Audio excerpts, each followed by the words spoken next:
Ngọc Anh xin kính chào quý vị đang đến với chương trình Điểm tin quốc tế phát sóng ngày 9 tháng 11. Thưa quý vị, không chỉ đối mặt với các đợt xâm nhập rồi xâm phạm của chiến đấu cơ Trung Quốc, Đài Loan còn bị uy hiếp bởi danh sách đen và các lệnh trừng phạt. Hơn thế, có thông tin cho rằng Trung Quốc cũng có thể phong tỏa sân bay, cảng biển của hòn đảo. Thực hư thông tin này ra sao? Xin mời quý vị cùng FBNC tìm hiểu thông tin này trong Điểm nóng FBNC hôm nay.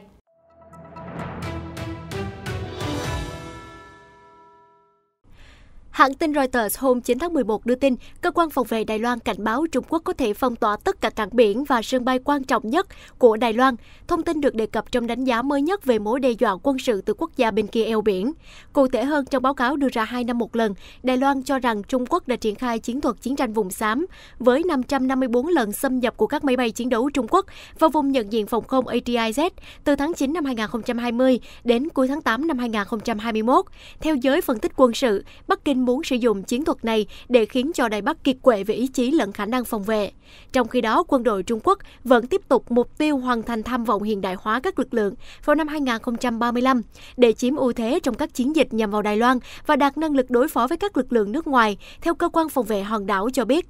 Đáng chú ý hơn, báo cáo còn đánh giá quân đội Trung Hoa thậm chí có khả năng cùng lúc phong tỏa các cảng biển, sân bay và tuyến hàng không quan trọng nhất của Đài Loan nhằm cắt đứt liên lạc về đường biển và đường không với bên ngoài, cũng như chặn các nguồn tiếp tế quân sự và hậu cần của hòn đảo. Hiện Bộ Quốc phòng Trung Quốc chưa đưa ra bình luận về các phát biểu trên. Để ứng phó với các cuộc chiến tiềm tàng với Trung Quốc, cơ quan phòng vệ Đài Loan cam kết tăng cường khả năng chiến tranh không cân xứng, nhằm khiến bất cứ cuộc tấn công nào nhắm vào hòn đảo cũng sẽ thiệt hại và khó khăn. Ngoài ra, Đài Loan còn chủ trương phát triển các loại vũ khí nội địa, trong đó có các tàu ngầm, và mua thêm khí tài từ Mỹ. Mới đây nhất, Đài Loan còn cử tàu ngầm Hai Lung tham gia tập trận quốc phòng gần đảo Taiping đang tranh chấp ở Biển Đông, theo Taiwan News ngày 9 tháng 11 đưa tin. Trong bối cảnh căng thẳng gia tăng với Trung Quốc, các chuyên gia đã cảnh báo rằng Bắc Kinh có thể cố gắng giành quyền kiểm soát Taiping và đảo Đông Sa thay vì tiến hành một cuộc tấn công toàn diện vào Đài Loan.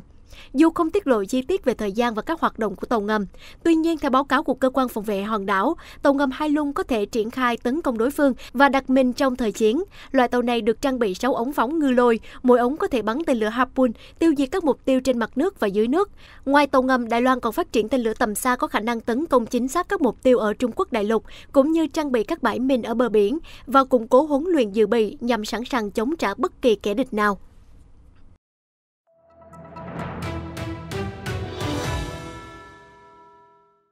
Quý vị đang theo dõi Điểm tin quốc tế, tiếp tục chương trình sẽ là những diễn biến mới nhất về tình hình thế giới trong vòng 24 giờ qua. Thưa quý vị, quân đội Trung Quốc vừa cho biết trong tuần qua, lực lượng này đã tiến hành nhiều cuộc tập trận ở cao nguyên phía Tây sau khi quân đội Ấn Độ phát động cuộc tập trận lớn dọc biên giới với Trung Quốc hồi đầu tháng. Các nội dung tập trận bao gồm bắn đạn thật pháo tự hành PCL-181 và pháo phòng không đa năng PHL-11. Ở bên kia chiến tuyến, Ấn Độ cũng đang chuẩn bị mọi điều kiện cần thiết cho các lực lượng trấn giữ khu vực biên giới. Một quan chức cấp cao của quân đội tiết lộ Ấn Độ sẽ triển khai binh sĩ khí tài đến khu vực đường kiểm soát thực tế LAC ở phía đông Ladakh trong mùa đông này để duy trì lực lượng trước thách thức từ Trung Quốc. Quý vị có thể xem lại bản tin thời sự quốc tế phát sóng lúc 11 giờ trên kênh FBNC để tìm hiểu về căng thẳng giữa hai quốc gia này. Cũng tại châu Á, mới đây, Bộ trưởng Quốc phòng Nobuo Kishi nhận định Nhật Bản cần sở hữu tàu sân bay để bảo vệ chủ quyền, ứng phó Trung Quốc. Hiện nước này đang cải tiến 2 tàu sân bay trực thăng Izumo và Kaga để có thể chứa tiêm kích tàng hình tiên tiến. Theo hãng tin Reuters, Mỹ có kế hoạch đầu tư từ 5 đến 10 dự án cơ sở hạ tầng lớn trên khắp thế giới trong tháng 1 năm 2022 nhằm đối trọng với sáng kiến vành đai con đường của Trung Quốc. Theo nguồn tin của Reuters, kế hoạch đầu tư các dự án có thể được chốt hạ trong một cuộc họp của G7 vào tháng 12 năm nay. Vừa qua, cựu Tổng thống Mỹ Barack Obama đã lên tiếng chỉ trích những quốc gia chỉ tập trung vào trò chơi chính trị để né tránh hành động vì biến đổi khí hậu. Ông gọi thẳng tên Nga và Trung Quốc chính là những quốc gia liên quan. FBNC đã cập nhật thông tin này ở bản tin trưa lúc 12 giờ. Quý vị có thể theo dõi lại để biết thêm về vụ việc. Cũng liên quan đến Mỹ, mới đây trên đài Fox News, cựu Tổng thống Donald Trump một lần nữa khẳng định đang suy nghĩ nghiêm túc về việc tái tranh cử vào Nhà Trắng. Ông cho biết có thể thông báo về kế hoạch này sau cuộc bầu cử giữa kỳ năm 2022. Thưa quý vị, trong một diễn biến khác, cựu quan chức ngoại giao Mỹ Bill Richardson mới đây cho biết ông tin rằng chính quyền Myanmar sẵn sàng làm việc với thế giới về cứu trợ nhân đạo. Ông đề nghị Myanmar ban đầu nên tiếp nhận 2 triệu liều vaccine từ COVAX. Ông còn khuyến nghị thêm về việc viện trợ cho những vùng nông thôn. Thưa quý vị, các quan chức an ninh Iraq cho biết vụ tấn công bằng máy bay không người lái nhằm vào Thủ tướng Iraq Mustafa al-Kadhimi vào cuối tuần qua được thực hiện bởi ít nhất một nhóm dân quân do Iran hậu thuẫn. Tuy vậy, một số nhà phân tích cho rằng khả năng này là khó xảy ra vì Iran đang muốn tránh khỏi vòng xoáy bạo lực mới đang hình thành ở biên giới phía Tây. Hôm nay, chính phủ Đức hối thúc Liên minh châu Âu EU có hành động để ngăn chặn dòng người di cư vượt biên trái phép vào Ba Lan từ Belarus. Trong khi đó, phía Ba Lan đã triển khai 12.000 quân đến khu vực biên giới với Belarus giữa căng thẳng người di cư. Xin được chuyển sang một số thông tin thời sự xã hội nóng nhất. Thảm họa lũ lụt ở Trung Quốc từ tháng 1 đến tháng 10 năm nay đã ảnh hưởng gần 59 triệu người, khiến 590 người tử vong hoặc mất tích, 3,5 triệu người cần được di tản khẩn cấp, 203.000 ngôi nhà bị sập, gây tổn thất tài chính gần 241 tỷ nhân dân tệ. Thưa quý vị, theo truyền thông Trung Quốc, một cơn bão tuyết lớn càn quét thành phố Thông Liêu thuộc khu tự trị Nội Mông của Trung Quốc và tính đến cuối ngày 8 tháng 11 ít nhất là 1 người thiệt mạng và hơn 5.600 người bị ảnh hưởng. Thành phố ban hành mức cảnh báo đỏ do bão tuyết từ ngày 8 đến ngày 10 tháng 11.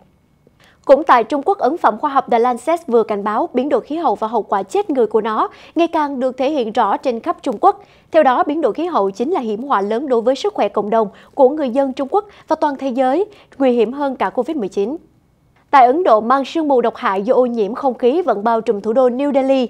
Do đó, học sinh dự kiến trở lại trường học vào ngày 8 tháng 11 sau khi giới chức nới lỏng chống dịch Covid-19 đã phải tiếp tục ở trong nhà để tránh các nguy cơ sức khỏe.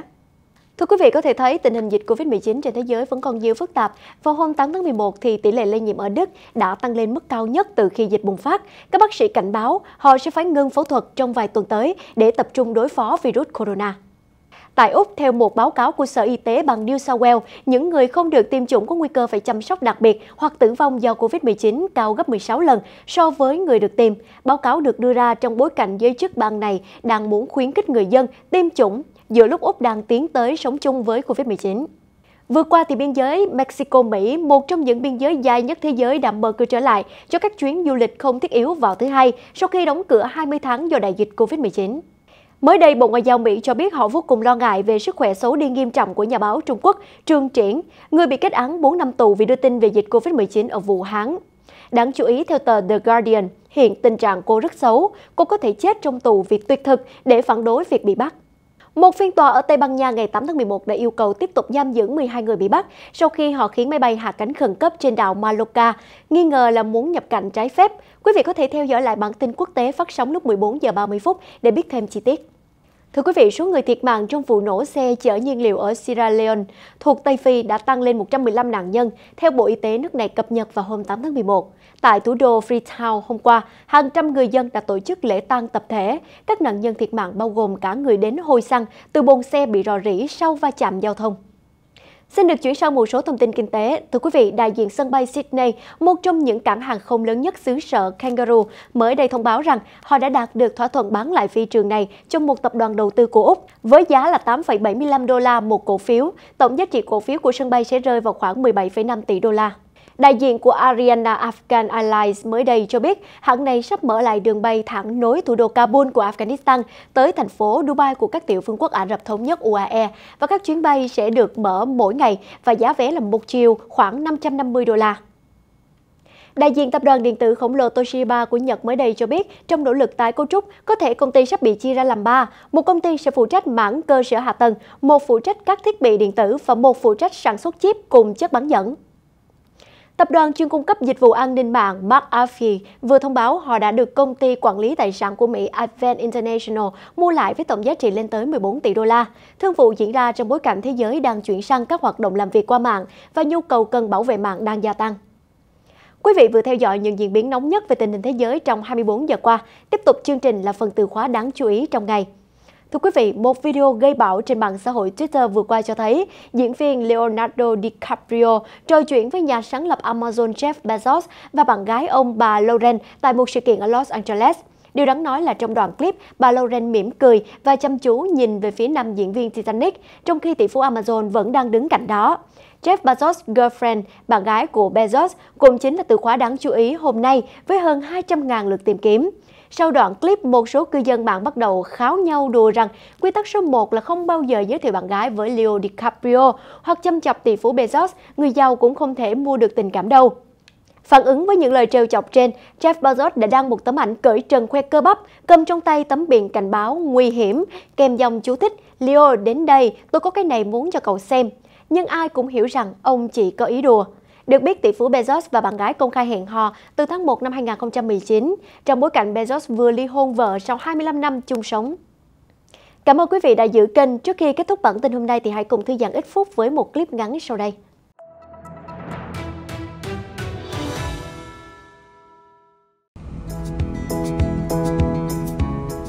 Những người yêu thích xe cộ đã tham gia một cuộc diễu hành trên khắp hòn đảo La Palma của Tây Ban Nha vào thứ Bảy 6 tháng 11, trong khi núi lửa Cumbre Vitra tiếp tục phun khói nham thạch và tro. Theo Reuters, nhà tổ chức Best Sport Rallies đã cung cấp một tour hoàn toàn mới lạ trên những chiếc xe cổ. Trong đó, du khách có thể dừng chân tại Taruya để quan sát núi lửa. Ngỡ ngàng trước khung cảnh này, bà Marianne Cliff từ Anh Quốc cho biết quả thật là tuyệt vời, sức mạnh thiên nhiên thực sự kỳ diệu miễn là không ai bị hề hứng gì. Theo ban tổ chức, cuộc diễu hành không phải là sự kiện dành cho đam mê tốc độ, mà là cơ hội để những tín đồ yêu xe cổ có cơ hội lái xe trên những cung đường vắng người.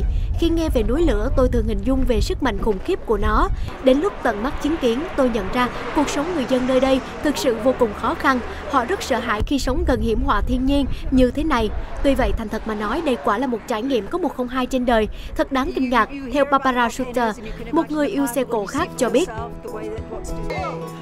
Núi lửa La Cumbre Vitra ở quần đảo Canary của Tây Ban Nha đã bước vào ngày phun trào thứ 42 vào hôm 1 tháng 11. Hàng ngàn người dân đã buộc phải sơ tán khỏi nhà cửa khi các dòng dung nham từ núi lửa bị phun mạnh lên cao tới hàng nghìn mét, tàn phá nhà cửa, văn phòng và những vùng đất trên khắp khu vực phía tây nam của hòn đảo, theo Life Science.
Những hình ảnh thú vị vừa rồi cũng đã khép lại bản tin Điểm tin quốc tế. Ngọc Anh xin kính chúc quý vị có một buổi tối nhiều niềm vui. Xin chào và hẹn gặp lại ở những bản tin tiếp theo trên các nền tảng của FBNC.